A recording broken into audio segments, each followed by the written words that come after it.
নমস্কার, urban gardening চ্যানেলে আপনাদের স্বাগত। যে গাছটির সামনে আমি দাঁড়িয়ে রয়েছি এটি একটি বাড়িওয়ান মাল্টার গাছ। এটা বাংলাদেশের অরিজিন। এটা আমি আমাদেরই পার্শ্ববর্তী বাগডোগরা এক নার্সারি থেকে নিয়েছিলাম গত বছর। 150 নিয়েছিল এটার প্রাইস, এবং গত বছর 3টে ফল ছিল। এই বছর 12 ইঞ্চির পটে যখন ছিল তখনই কিন্তু এখানে এই বছর 14টা ফল সেট হয়েছিল। এখান থেকে দেখুন, এই ফলগুলো আগে হারভেস্ট করেছি। এই যে এখান থেকে এগুলো থেকে কিন্তু হারভেস্ট করেছি। এই যে এখান থেকে এগুলো হারভেস্ট করা হয়ে গেছে। অনেককে গিফট হিসেবে দিয়েছি যারা ছাদে আমার দেখতে এসেছিল। সর্বশেষ এখানে কিন্তু আর দুটো মালটা রয়েছে এই গাছে। তো এগুলোকে এখন হারভেস্ট করে নিতে হবে, কারণ কি, যেহেতু এই বছর শেষের দিকে এখন যদি এগুলো হারভেস্ট না করেই, তাহলে এই শীতে কিন্তু গাছগুলোতে আর কোনো রকমের খাদ্য সঞ্চয় করতে পারবে না এবং পরবর্তীতে আর ফুল আসবে না।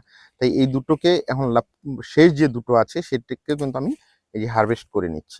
একটু সাইজ একটু ছোট হয়েছে, এর কারণ 12 ইঞ্চির পট ছিল এবং এতগুলো 14টা মালটা ছিল, তাই হয়তো ছোট রয়েছে। আমি কিছুদিন আগে কিন্তু পট পরিবর্তন করে 14 ইঞ্চির পটে দিয়েছি। আগামী বছর হয়তো আর একটু বেশি পরিমাণে ফল পাওয়া যাবে এবং বড় হবে ফলগুলো। কিন্তু প্রচন্ড মিষ্টি হয় ফলগুলো। আমি যা মানে বাড়িতে যেগুলো খাওয়া হয়েছে প্রচন্ড মিষ্টি। কিন্তু একটা এর ডিসপুট আছে, বীজগুলো একটু বড় হয় এবং অনেক কটা বীজ হয়। আমার গাছে কিন্তু তাই।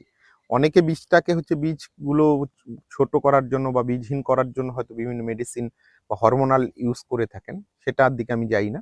তো আপনারা নর্মালি এই গাছটাকে কিন্তু ছাদ বাগানে লাগিয়ে 2-3টে গাছ লাগিয়ে রাখলে কিন্তু অনেকগুলো আপনারা মালটা এখান থেকে খেতে পারবেন। ধন্যবাদ। ভিডিওটি ভালো লাগলে চ্যানেলটি অবশ্যই সাবস্ক্রাইব করবেন।